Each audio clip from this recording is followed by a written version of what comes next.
Olá, está no ar mais um episódio do Diálogo 360. Obrigada a você que está sempre por aqui e para você que chegou agora, seja muito bem-vindo. Que alegria ter a sua companhia por aqui. Só entrevisto os melhores, entrevistas intencionais, inteligentes, com a minha assinatura, só aqui no nosso Diálogo 360. Hoje a gente vai ter a oportunidade de falar um pouquinho de hérnia de disco. E aí a gente sabe que hérnia de disco pode acometer qualquer região da nossa coluna vertebral, mas hoje a gente vai falar especificamente, ou vamos aprofundar um pouquinho mais, em hérnia de disco na cervical, nessa região aqui, então mais próxima aí do nosso pescoço. Aproveita a oportunidade para saber tudo sobre esse tema. Quem tira as nossas dúvidas, ele já esteve aqui comigo no Diálogo 360 no finalzinho do ano passado. Dr. Rafael Petrolini, neurocirurgião. Doutor, que alegria tê-lo aqui novamente. Obrigada por ter vindo. Obrigado você pelo convite, uma alegria poder estar aqui novamente. Doutor, vamos começar então a conceituar. Lembra pra gente o que é hérnia de disco, por que hérnia acontece? Parece que a gente está tendo mais diagnóstico de hérnia de disco, a gente tem mais possibilidades de fazer tratamento? Então, a hérnia de disco, né? Então ela é quando você tem ali uma lesão ali do ânulo fibroso, que é o que segura o disco onde ele tem que estar, que é entre uma vértebra e outra, né? E quando você tem uma lesão desse anel fibroso, que é esse disco, ele acaba indo para o canal medular, né? Onde passa ali a medula, né? E acaba tendo daí a compressão de raízes, né? Nos forames e até mesmo da medula, né? Principalmente aí na região cervical, que é o mais perigoso, né? Você faz, então, entre uma vértebra e outra, entre um osso e outro ali na coluna, a gente tem uma espécie de almofadinha, um amortecedorzinho, é assim que o leigo entende, pelo menos. Esse é um disco. É o que Isso, exatamente. É como se fosse uma bolacha recheada, né? Então, tem o osso ali, que é a bolacha, o biscoito ali, e o recheio ali seria esse disco, né? E aí a hérnia nada mais é do que a mesma coisa que a gente pegar aquela bolacha e apertar ela, né? Então, o recheio ali, ele vai sair ali para o canal. Então, tem tipos de hérnia, porque você pode ter você falou do recheio que sai, né? Ele pode sair de uma forma ali mais homogênea, ele pode sair como uma bexiguinha que a gente aperta, faz uma bexiguinha ali mais para fora. Tem tipos de hérnia e saber esse tipo de hérnia faz toda a diferença? Sim, então a hérnia, né, ela pode ser apenas central, pegar só ali a medula, ela pode ser só ali mais centrolateral, pegar só o forame, comprimir apenas a raiz e não a medula, né? Ela pode pegar tanto o forame quanto a medula, pode ser bilateral e central, né? Então, assim, existem vários tipos aí que pode acontecer, né? É a ressonância magnética, é um exame de ressonância magnética que pode determinar, enxergar isso? Sim, a tomografia, ela até consegue ver, mas às vezes ela deixa passar alguma coisa ou às vezes ela até superestima outras coisas, né? Porque a tomografia ela é muito boa para ver osso e sangue. Quando eu quero ver partes moles, que é o que eu quero buscar aí quando eu tô buscando uma hérnia de disco, aí tem que ser realmente a ressonância magnética, né? Que é onde eu vou ver o disco, vou ver os ligamentos, né? Vou ver a musculatura, tudo que a gente chama de partes moles. Vejo o osso também, mas não é para isso que eu quero. Quando você pede uma ressonância, você já pede localizada? Porque aqui eu estou imaginando, e sempre os médicos disseram isso, que se a gente fizer uma ressonância magnética aqui, só nesse local aqui, nós temos 3 pessoas. Se fizermos, vai ter problema. E provavelmente não vai ter o sintoma correspondente. Então, às vezes, você vai encontrar um problema que ele ainda não precisa ser feito nada a respeito, né? Então, você pede segmentado, pede da coluna toda, já que vai pedir. Como você determina, tendo em vista que cada vez mais pessoas jovens têm dores na coluna, vão buscar, recebem o diagnóstico, mas aí minha questão, pede da coluna inteira, pede segmentado, para evitar esse excesso às vezes, né, de, o médico falou que a minha coluna é de alguém de 80 anos e eu tenho 40, dá uma chateação até, né? Sim, então isso daí depende muito, assim, também do paciente, né, tem pacientes que chegam para você e falam assim, doutor, eu quero um exame da coluna inteira. aí a gente faz o pedido, tudo, não tem problema, né? Tem paciente que fala assim, doutor, eu vou pagar particular e tal, eu preciso fazer, até pergunta, né, porque a ressonância ela é mais cara, fala assim, preciso fazer uma ressonância, não pode ser só a tomografia, né? Então aí é o paciente também que eu não vou pedir da coluna inteira, né? Vou pedir referente mais à queixa dele, né? E o que acontece? Você falando nisso, né, tem até um estudo muito legal que pegou pessoas sem queixas, né, a pessoa não tinha queixa nenhuma em várias idades e fez ressonância da coluna, né, e viu, né, qual é a porcentagem de pessoas por faixa etária, então assim, dos 30 ao 40, dos 40 aos 50, 50 a 60, qual a porcentagem da população naquela faixa etária que tinha alteração em exame de ressonância magnética da coluna, né? Foi visto que acima de, se não me engano, não falha a memória, 70 anos, todo mundo tem, é 100%, entendeu? E lógico que vai aumentando com a idade, né?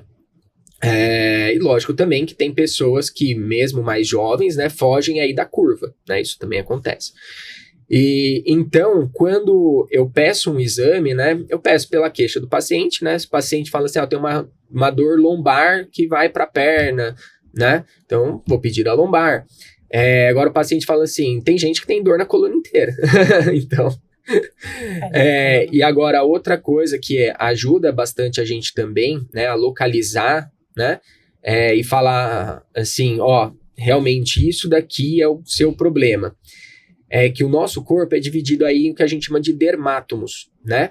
Então, cada raiz ali da coluna, né, ela manda para um músculo específico o comando, a sensibilidade, né? Tanto a parte motora quanto sensitiva, né? Então, se o paciente fala para mim, eu tenho uma dor que vai aqui pela lateral do braço, pega aqui só os 2, 3 primeiros dedos, ou não, pega os 2 últimos dedos. Então eu consigo me localizar dentro disso lá na coluna, né? Porque, realmente, né, se ele tem ali um problema ali entre C2 e C3, ele não pode ter uma alteração no dermátomo de C8, C7, entendeu? Tem que ser compatível. Então eu vejo que aquilo não é o que está causando problema nele, né? E assim a mesma coisa para a coluna inteira, né? E também a questão de nível sensitivo, né? O que é isso? Se eu tenho uma lesão aqui na medula cervical, né? É desse nível para baixo que eu vou ficar sem mexer, né? Então, por exemplo, eu tenho um problema que era para pegar só assim da barriga para baixo e eu tô sem mexer os braços, o problema não é só aquele, eu tenho alguma coisa lá em cima também. Quanto mais alto, então, na coluna, mais acometido, mais comprometido fica o corpo, exato, né? Por isso que a gente, hoje em dia, tem colocado os olhos tanto assim na coluna cervical, porque o problema, quando vem, é grande, né? E o que a gente está fazendo, talvez, de vida moderna, de hábitos mais recentes, que está prejudicando tão mais a nossa coluna cervical? Então, essa região aqui mais alta da nossa coluna, porque toda a vida a gente se preocupou com acidentes, né? Principalmente piscinas, rios, cachoeiras, isso, né? Mergulhar de cabeça. Mergulhar de cabeça, e às vezes até se fala, nossa, mas a pessoa estava com a mão na frente. Hoje em dia, com a internet, a gente vê uma série de imagens, assim, e aí você sabe o resultado daquele acidente. Então, coisas muito tristes. Mas a gente está fazendo alguma coisa hoje que não é acidente, então não é sobre trauma, que está prejudicando mais a saúde da nossa cervical? Celular. É o maior vilão. Tem um estudo também um pouco recente que comparou assim, o aumento da tecnologia do celular com o número de hérnias de disco cervical, né? Então, essa posição, né, que a gente fica ali, né, é péssima. Isso daí realmente está vindo muito. E hoje em dia, você vê criança, né, 2, 3 anos, já ali, celular, entendeu? Assistindo, né, e sempre com esse pescoço baixo, né? Então, um tipo de paciente que chega muito pra gente é, por exemplo, manicure também, né, que também trabalha, assim, costureira, né? às vezes até mesmo pessoas de escritório no computador, né? É que, teoricamente, computador, a gente consegue regular um pouco mais, né? Mas o celular em si, ninguém fica com o celular assim, né? Entendeu? Até mexendo. porque se você ficar mexendo assim na rua, é uma vez só, né? Alguém pega. Também. Né? Então, essa posição para a cervical é péssima. E são anos, né? Então você pensa, não é uma vez, um mês. Mas eu uso tanto celular, eu não tenho essas dores. Calma, a gente vai viver bastante. E é essa sobrecarga que, ao longo dos anos, que pode gerar um problema. Sim. Hérnia é um desses problemas? A gente pode ter uma lesão gravíssima, como um trauma, como uma queda que a gente está imaginando aqui? Então, a hérnia, né, normalmente ela dá o sinal aí por dor, mas muitas vezes também aquela dor que melhora, volta, né, então a gente acaba não indo no médico, né, e vai deixando a vida levar. E porque o que acontece? A hérnia, ela vai, né, de uma forma degenerativa, ela vai crescendo devagarzinho, né, então ela vai empurrando e sua medula ali vai se acomodando, né, então no primeiro momento, você não tem perda de força, você não tem alteração de sensibilidade, você não tem formigamento, né? Isso daí, quando aparece, é porque já tá até mais crítico, entendeu?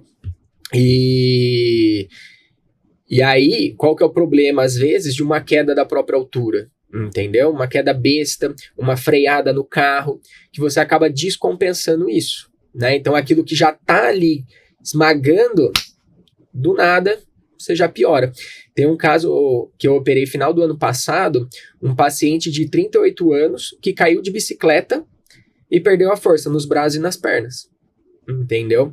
Aí, conversando com ele, ele falou que na pandemia ele já tinha descoberto que tinha uma hérnia cervical, só que daí depois ele deixou isso, nunca mais fez exame, né?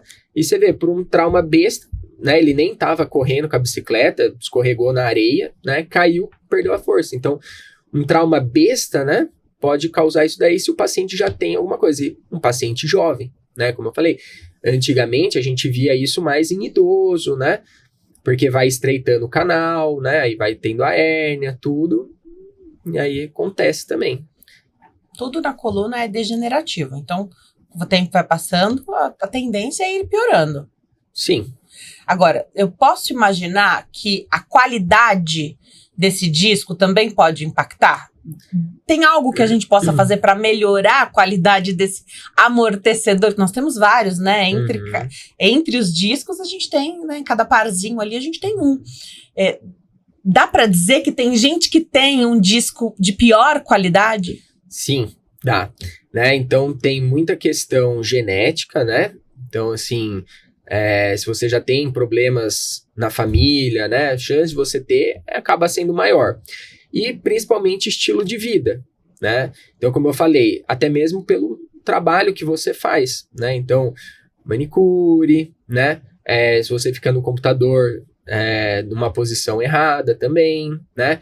Pedreiro, né? Carregando coisas na cabeça, entendeu?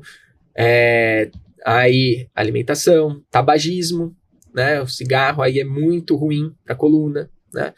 Então, assim, o que ajuda, né? Você ter uma atividade física, né? Isso daí sempre vai ajudar, né? Para você repartir aí, né? A sobrecarga da coluna com a musculatura, né? Tanto do pescoço quanto do restante da coluna. Se hidratar sempre bastante, muito bem, né?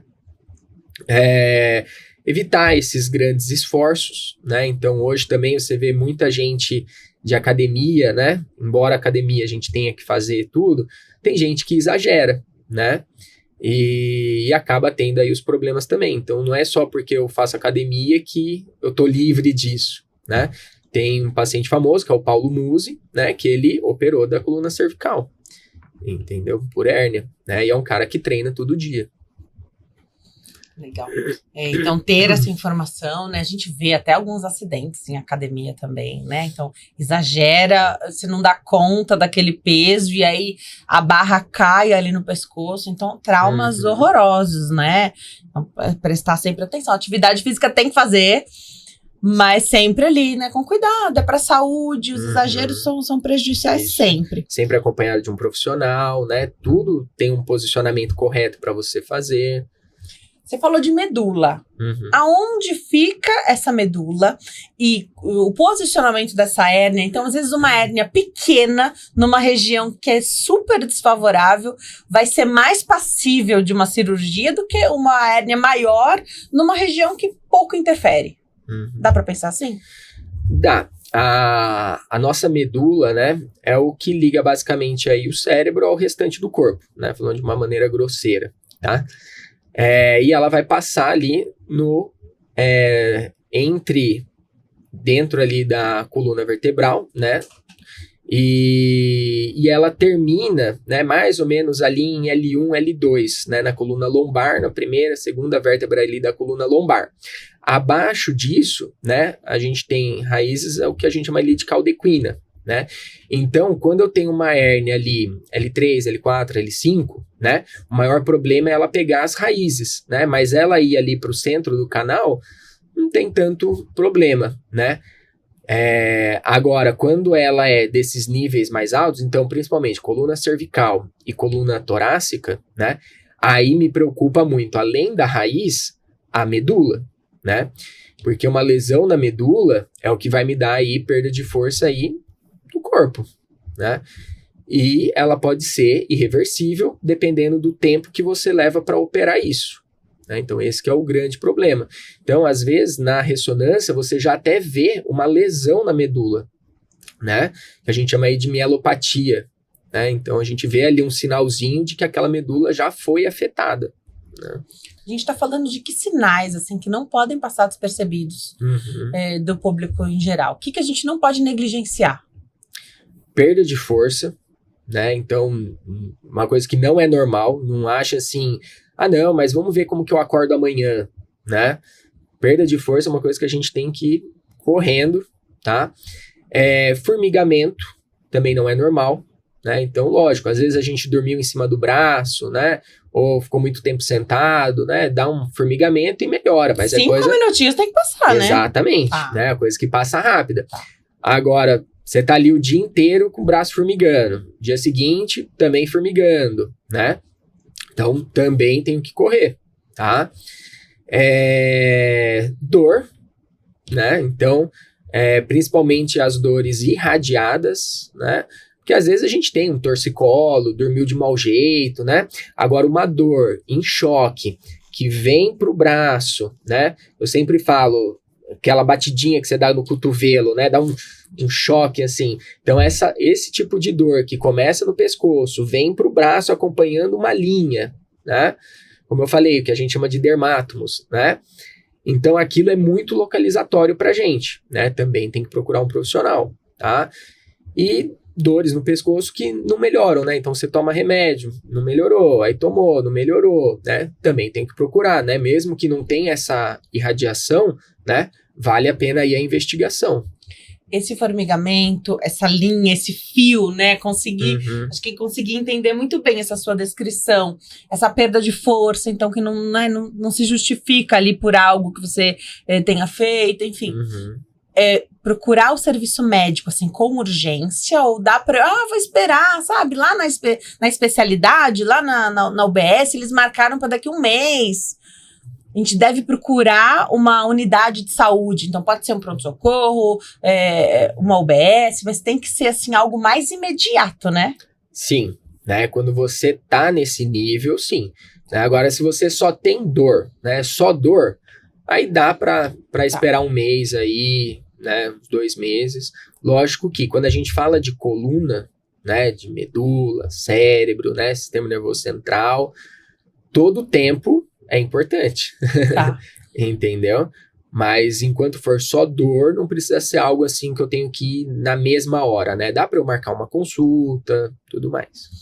Quando é cirúrgico, qual que é tem um divisor que diz, não, isso aqui é cirúrgico? Porque a gente costuma pensar assim, não, mas eu vou começar com um tratamento conservador, eu vou começar fazendo um tratamento clínico. Existe uma virada que você fala, não, isso aqui é cirúrgico. Então, é assim que a gente vai resolver. Se depois eu fazer fisioterapia, como é que vai ser a sua vida depois?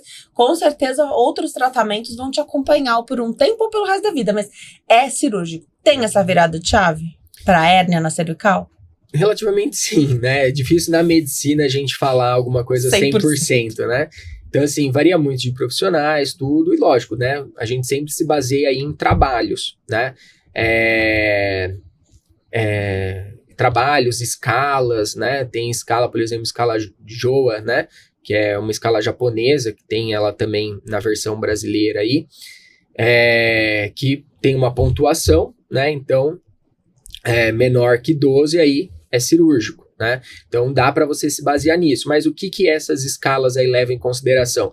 Isso que a gente está conversando. Então, alteração de sensibilidade, perda de força, função motora do paciente, né?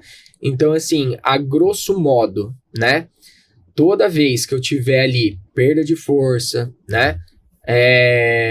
Formigamento, né? Uma alteração de sensibilidade, uma mielopatia, né? Uma alteração ali já na medula, liberação piramidal, que é uma exacerbação de movimento ali, né?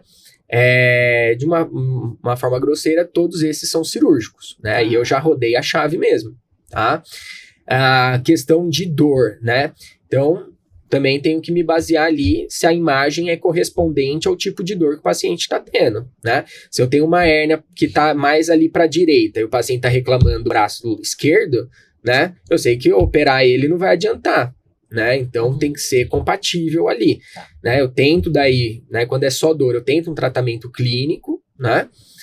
E não resolveu, não melhorou com o tratamento clínico aí, em 8 semanas aí, cirurgia também, entendeu?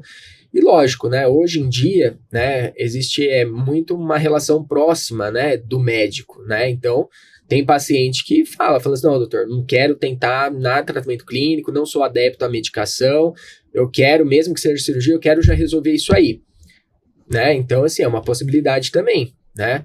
Tem pacientes que preferem 1000 vezes já ser operado do que ficar fazendo físio, tomar remédio, assim como tem paciente que fala, não, doutor, mas cirurgia, mas será que eu não posso, assim, fazer uma físio, né, tentar e tal, né? Só que daí também, como eu falei, quando a gente fala de coluna cervical, a gente tem também que se preocupar com a questão de perda de força, né, num trauma, né? Então, qualquer pessoa, né, pode escorregar no chão de casa e cair, e numa dessa, perder, né? E uma coisa interessante também de se falar, né, que não é só a hérnia de disco que vai comprimir esse canal, né? Se eu tiver ali também um espessamento de ligamento, né? Uma ossificação, uma formação de osso ali para o canal, né? De um ligamento que ossificou, até mesmo de uma hérnia ali que ossificou e está crescendo, entendeu? O que a gente chama de bico de papagaio, né? Ela posso ter esse bico de papagaio para dentro desse canal, né? Então, quando eu tenho ali uma estenose desse canal, esse canal vai fechando, né? Então, também aí é perigoso, né? E esse fechamento pode ser tanto pela frente, né? Quando a gente tem a hérnia de disco, então é pela frente, quanto por trás, né? Que daí é o que eu tenho ali, ligamento, principalmente ali o ligamento amarelo, né?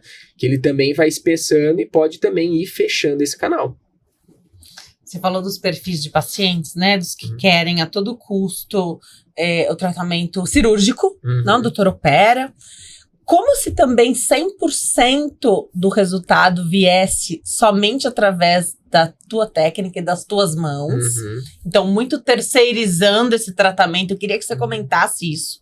E o perfil do paciente fala, doutor, eu quero tentar tudo, mas cirurgia, eu tenho muito medo. E a gente sabe que as técnicas cirúrgicas hoje evoluíram demais. A gente pode depois comentar sobre quais são as cirurgias mais feitas hoje na cervical. O local da incisão, será que assusta? É atrás, é na frente? Você explica pra gente, mas... principalmente, acho que é importante falar sobre isso. Opera, doutor me opera. Bom, você é excelente, te escolhi, confio em você, na sua técnica, no seu estudo, no seu trabalho, como se eu não precisasse depois fazer mais nada. E a hérnia de disco, aqui estamos falando especificamente de hérnia, né? Mas ela não volta nunca mais? Nunca mais. Vou operar com o doutor, nunca mais eu vou ter hérnia. Tá. Vamos por partes, então. Realmente, esse perfil de paciente é muito ruim, né? Que acha que só a cirurgia já resolve tudo, e não é. Eu sempre falo para os pacientes que, assim, a cirurgia, né, quando ela já é indicada logo de cara, ela é o primeiro passo, mas depois ele vai ter que fazer os outros passos, né? Então, melhorar o estilo de vida, né? Fazer uma atividade física, fortalecer musculatura, né? No pós-operatório imediato, assim, mais recente, a gente gosta de fazer aí uma fisioterapia, tanto para analgesia, né? Quanto para uma neuromodulação, né? Quanto para um fortalecimento local, tá? Então, assim, é o primeiro passo. E lógico, pacientes que ficam ali com uma dor neuropática, né? Por uma lesão de nervo, né? Aí a gente também tem medicações, né, de uso contínuo que a gente deixa também, né? Então, assim, a cirurgia é sempre o primeiro passo, né? Normalmente, o paciente já tem uma melhora no pós-operatório imediato, né? Principalmente aí de dor, tá? Mas agora a questão, assim, de força, né? De sensibilidade, né? Desse formigamento, né? Isso daí, às vezes, demora um pouco mais aí para passar, né? Não é ali porque eu tirei que já foi um milagre ali, sumiu tudo, né? Principalmente a força, né? A gente tem que trabalhar muita fisioterapia, né? Outra coisa que eu falo para os pacientes é que essas recuperações, né? Quando a gente pensa em neurocirurgia, são coisas de meses, né? 6 meses até 1 ano, entendeu? Pra gente ali trabalhar, recuperar, melhorar, tá? Qual que era a outra pergunta? Para essa cirurgia, você não precisa de nenhum parafuso, nada disso. Para essa cirurgia da hérnia, ou pode precisar? Pode precisar, tá? E normalmente precisa, a maioria das vezes. O que acontece, né? Quais são os tipos aí que a gente tem de cirurgia? Hoje em dia dá também para fazer cirurgia endoscópica, né? Então a cirurgia endoscópica ela é feita aqui por trás, né? Eu abro um espacinho no osso e aí eu tiro aquele pedacinho de disco ali de hérnia que está abaulado, né? E mantenho ali o restante do disco, né? Então você tinha falado de a hérnia volta, não volta. Essa é um tipo de hérnia que tem maior chance de voltar. Por quê? Eu deixei ali o disco, né? Eu tirei só o que estava pegando ali a raiz naquele momento, entendeu? E agora, outras técnicas, né? Daí também já vai com parafuso aí. Então, aí é você que vai escolher, na verdade. Dependendo do caso, você traça a sua estratégia cirúrgica e aí é feito. Ah, mas minha amiga operou. E ela não precisou de nada. Só fez lá a cirurgia, abriu, fechou, beleza. Não significa que pra mim vai ser a mesma coisa. Exato. Então, assim, a maior divisão de cirurgia para coluna cervical é entre via anterior e via posterior. Ou eu vou pela frente ou eu vou por trás, né? Tem seus critérios, tem questão também do cirurgião, né? Minha maior habilidade é fazer por trás. Então, sabe que esse cirurgião vai te operar por trás, né? Independente do que seja. Sem problema nenhum. E agora, assim, o que a gente sempre fala, né? Quando a doença é da frente, a gente resolve pela frente. Quando a doença é de trás, né? A gente tende a resolver por trás, né? Então, eu tenho uma estenose ali do canal causada ali por um espessamento do ligamento amarelo que é posterior, né? Então, é um paciente que eu operar pela frente, não vai resolver, tem que operar por trás. Um paciente que tem múltiplos níveis, né? Isso daí é bem comum, principalmente em idoso, né? Então, tem vários níveis ali ruins, né? Mais aí de 4 níveis, né? Então, aí a gente também tem uma tendência a fazer por via posterior, tá? E aí, quando a gente fala de via posterior, é tirar o osso ali de trás, né, da parte de trás, que a gente chama de lâmina ali, tira a lâmina, né, descomprime, e aí uma vez que eu tirei essa sustentação ali da coluna cervical, obrigatoriamente eu tenho que parafusar, né, e isso aí eu vou perder uma mobilidade maior aí do pescoço, tá? Tá bom. Agora, quando eu tenho uma doença da frente, né, uma hérnia de disco, né, poucos níveis, né? Então ali até 3, 4 níveis no máximo, assim, né?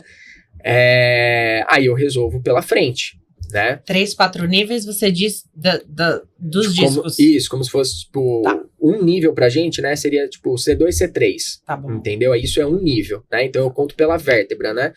Então, entre a segunda e a terceira vértebra, um nível. Entre a segunda e a terceira, aí múltiplos níveis, então? Você faz a abordagem na mesma cirurgia. Sim. E lógico, daí aumenta o tempo também de cirurgia. A complexidade. Isso. Agora, da via anterior, né, a gente também tem outros métodos, né? Então, tem um método aí que é até mais antigo, né, que a gente tira, daí quando a gente vai pela frente, a gente tira todo o disco, né? Então, eu sei que naquele local não tem nem mais disco ali para herniar, entendeu? Tiro todo esse disco e aí eu tenho que colocar um substituto de disco. Não dá para eu deixar o osso com o osso ali, né? Muito antes de tudo, né? Tirava um pedacinho de osso do próprio paciente e colocava lá, né? E hoje em dia não mais, hoje em dia já tem os materiais, né, sintéticos aí, que a gente chama de cage, né? Se escreve C-A-G-E, né? Que é basicamente um substituto de disco, né? Então a gente tira todo esse disco e coloca esse cage, né? E antigamente esses cages não tinham um travamento, né? Então ele podia sair dali e a gente tinha que colocar então uma placa na frente, né? Que foi o que fizeram aí com a Luciana Gimenez, né? Ela postou a imagem dela, né? Então dá para ver que tem ali um cage, tem uma placa ali na frente segurando ali para esse cage não sair dali, tá? E existem outros cages que eles se autofixam no osso, né? Seja por uma hélice, né? Então, eu coloco ele, giro uma hélice e essa hélice enfinca na vértebra de cima e na vértebra de baixo. Uma travinha. Isso, uma travinha ali. Tem parafuso, então eu coloco ali e aí eu parafuso, né? Para a vértebra de cima, para a vértebra de baixo, né? E tem outro sisteminha que a gente chama de âncora, né? Que é um quadradinho metálico, né? Que daí a gente coloca e conforme a gente vai impactando ele, ele vai entrando, curvando ali, né? Para dentro ali do osso também, né? Então ele se autofixa. E aí nesses casos, assim, que daí eu tirei o disco, né? Pensando aí só na hérnia de disco, né? Eu tiro todo esse disco, coloco esse cage e aí eu tenho métodos aí para ele ficar lá parado. Então, ou a placa ou esses outros que é no próprio cage, tá? Tem uma limitação de movimentação toda vez que você mexe com isso. Tem uma limitação. Vale ressaltar que assim, a nossa maior mobilidade, né, quase aí 90% da mobilidade, está entre C1 e C2, né? Então, entre occipito C1, né, e C1 C2. Então, as vértebras altas é o que maior dá a mobilidade do nosso pescoço. O restante também te dá uma mobilidade, né? Então, nessas cirurgias que a gente chama de artrodese, né, eu tenho uma perda aí da mobilidade, né, invariável. Embora seja pouca, né, lógico que também quanto maior o nível, né, quanto mais níveis, maior a perda de mobilidade. E hoje em dia eu também tenho a opção, né, do que a gente chama de artroplastia, né? A artroplastia é o substituto de disco, né, esse que seria o cage, né? Ele é como se fosse um sanduíche assim, e aí no centro dele tem tipo uma bolinha, né? Então ele é móvel, né? Só que isso daí infelizmente não é para todo mundo, né? Então assim, pacientes que têm muita artrose no pescoço, pacientes mais idosos, que é quem tem mais artrose no pescoço, não se beneficia desse método, né? Agora pacientes jovens, né, que tem pouca artrose, né? Tem mais uma hérnia aí, mais por conta aí de hábito, né? De vida, tudo. Aí já é uma boa escolha. Entendeu? Mas esse paciente que hoje é jovem, não tem artrose, vai envelhecer. E vai envelhecer com essa cirurgia feita, com essa prótese aí. Sim, e aí sem problema, aí tudo bem. Tudo bem. Tudo bem. Tá. A escolha é para o momento mesmo, né? Isso, é o momento, tá? E... Ótimo. Então, assim, fiz a cirurgia, segue a vida. Qual é um momento, então, dependendo se foi anterior ou posterior a essa incisão, isso impacta na recuperação? Existe dúvida com relação a isso? Isso é falado antes para o paciente se preparar? Sim.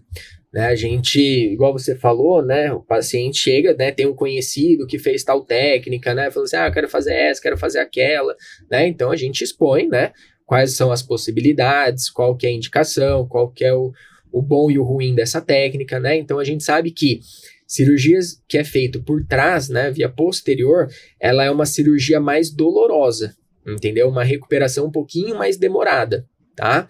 Porque tem muito músculo aqui atrás e nessa cirurgia posterior eu descolo esse músculo, né, do osso, né? Eu tenho que descolar todo ele ali do osso, tá? Quando eu faço pela frente, não tem esse descolamento, né? Então, é fácil você sentir esse músculo aqui, que é o esternocleido, né? E então a gente faz uma incisão pela frente até ele, né? E aí a gente vai ali pelas vias naturais, só afastando ali a musculatura, entendeu? Até chegar ali na coluna, né? A hora que a gente chega ali na coluna, aí sim a gente tira ali o ligamento anterior, tudo, expõe ali o osso para expor o disco, né? Mas até esse momento eu não mexi em músculo nenhum. Essa abordagem, acho que principalmente a anterior, né, ou a mais anteriorizada, ela gera algumas dúvidas, e até por conta de cirurgias de famosos. Doutor, pode me mudar a voz? Pode deixar a gente rouco? Esse afastamento, né? Então, das outras regiões, até você chegar onde você quer ali para fazer a cirurgia, isso pode trazer algum impacto? O que é esperado? A recuperação depois, né? Isso também é falado. Sim, toda cirurgia tem seus riscos, né? E um dos riscos é esse, a alteração da voz e até mesmo da deglutição, né? Que é responsável aí por um nervinho que passa ali dentro, chama laringeu recorrente, né?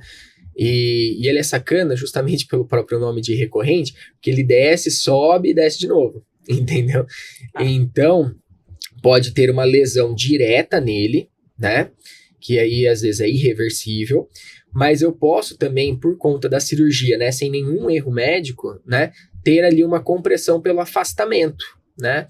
Então, ele é um nervo que passa ali entre o esôfago e a traqueia, né? Então, tem ali o esôfago, ele, a traqueia, e aí, pensa que é uma cirurgia que eu tô entubado. Então, na minha traqueia já tem um tubo lá dentro, eu já tenho algo lá dentro, né, causando volume ali. E além disso, eu ainda pego e afasto, né? Eu falei, a gente não corta, não mexe aqui nos músculos, porém eu tenho que afastar. Então eu afasto toda essa estrutura, né? E todo o tempo que eu tô ali trabalhando, né? Que eu tô enxergando ali a coluna, isso tá afastado, tá comprimido, né? Então tem o risco aí de sair com alteração da voz, né? E até mesmo da deglutição.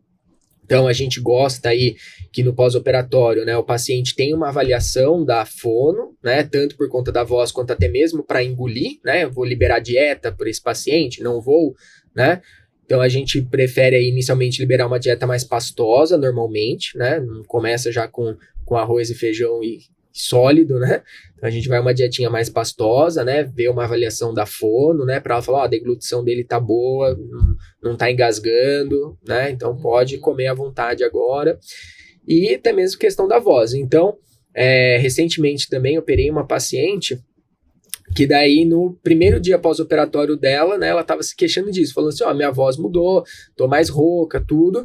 No dia seguinte, um dia depois, né, que eu passei, ela já tinha melhorado ali 90%, né? Então, a gente sabe ali que era por conta ali da compressão desse afastamento, entendeu? Isso daí tende a melhorar, daí vai melhorar. Às vezes demora um pouquinho mais, outros pacientes é bem rápido, entendeu? Não tem muita explicação, porque um às vezes demora muito, outros não, mas é legal falar isso. A própria intubação às vezes deixa a gente com dor de garganta, né? Sim, exato.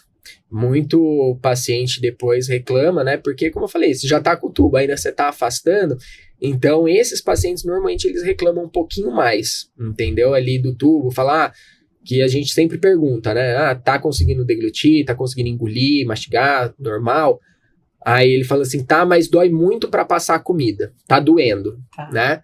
Aí é por conta disso, né, que tá o tubo, tudo. Então, esses pacientes, eles reclamam um pouquinho mais disso, né, de que dói um pouquinho mais ali para engolir.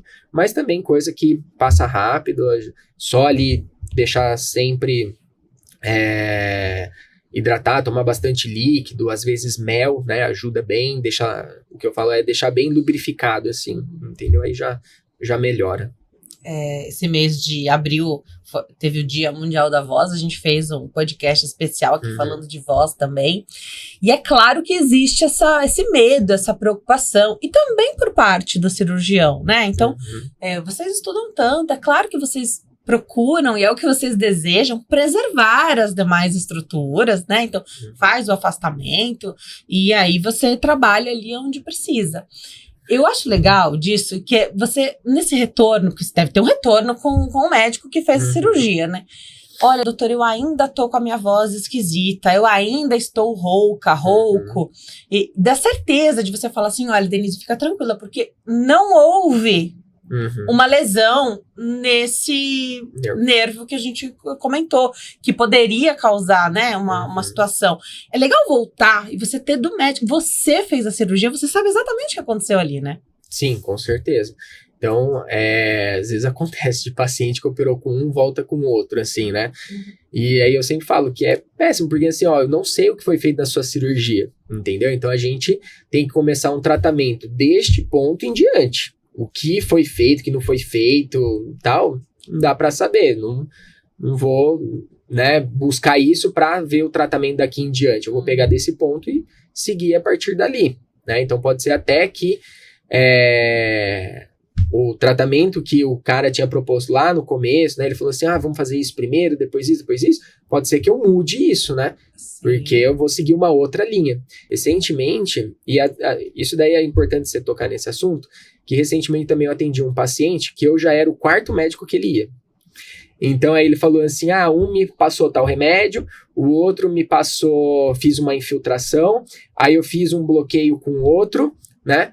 Aí atendi ele, né, propus um tratamento, falei qual que era o meu tratamento, minha ideia, e aí eu falei assim, olha, só que a partir de hoje, né, pode ser comigo ou com outro, né, mas você tem que escolher um médico, né, escolha um médico que você gostou, que você confia, que você acha que vai dar certo, né, o seu tratamento, tudo, e você tem que seguir com esse médico, né, porque não adianta você ficar, vai em um, vai em outro, porque você acaba se perdendo. Você tem que ter uma linha de tratamento, como a gente falou no começo. A cirurgia não é o ponto final, né? Ela é o primeiro passo ali, entendeu? Depois dali tem um monte de coisa, né? E é comum, assim, às vezes por uma ansiedade, né? O paciente vai em um, aí tá com dor, aí vai em outro, aí quer uma segunda opinião, uma terceira opinião, uma quarta opinião, né? Então, assim, isso é bom e ruim ao mesmo tempo, né? Ao mesmo tempo que você, né, tem ali, né, se os médicos ali, eles estão concordando em uma opinião, né? Nossa, ótimo. Agora, se cada um fala uma coisa, você fica perdido. E, só terminando, tem um paciente também que vai buscando o médico que fala aquilo que ele quer ouvir. Então, isso daí é comum, assim, em vários extremos, né? Tanto daquele paciente que busca, que quer operar, né? Que eu acho que é o pior, entendeu? Porque, assim, tem muitos casos que não são cirúrgicos e quando opera, eu adiciono uma doença no paciente. Ele vai até ele encontrar o médico que vai falar que é cirúrgico. E aí ele fica. E eu vou te falar, uma hora ele acha. Ele vai encontrar, com entendeu? Uma hora ele acha. Ou aquele que tá propondo cirurgias e ele só quer o tratamento conservador, entendeu? Ele vai achar também um médico ali que vai falar pra ele, não, tal, entendeu? Então, isso daí acaba sendo um pouco ruim. Uma coisa é quando você ainda não tem um diagnóstico fechado, você tá buscando um diagnóstico, ou os médicos não estão concordando com esse mesmo diagnóstico, né? Então, você tem muita diferença entre um médico e outro. Legal, você tá buscando isso. Mas buscar só o que a gente quer ouvir também não dá, né? Mas tomara que você tenha sido o 4º e último. Ou pra ele resolver e fazer com você seguir, ou pra ele parar e realmente falar, eu tenho que, desses que eu já visitei, eu tenho que escolher, que existe isso, né? Você tem que ir com a cara do médico, você tem que afinar com ele, né?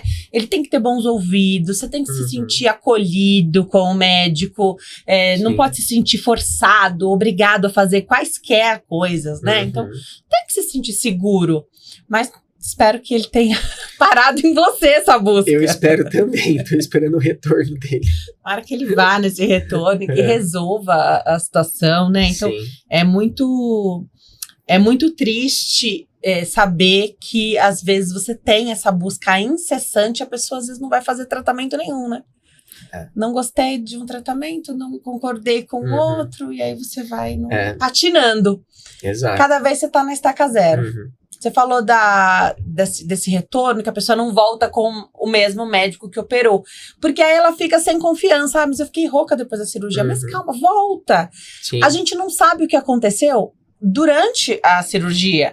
Às vezes aconteceu um problema grande que gerou uma outra situação ali, que a cirurgia foi mais difícil do que o esperado. E só o retorno do médico vai poder explicar isso, né? Sim. Normalmente a gente já explica ali um pouco da cirurgia, de como foi, principalmente para os familiares, né, que ficam lá fora ansiosos, né?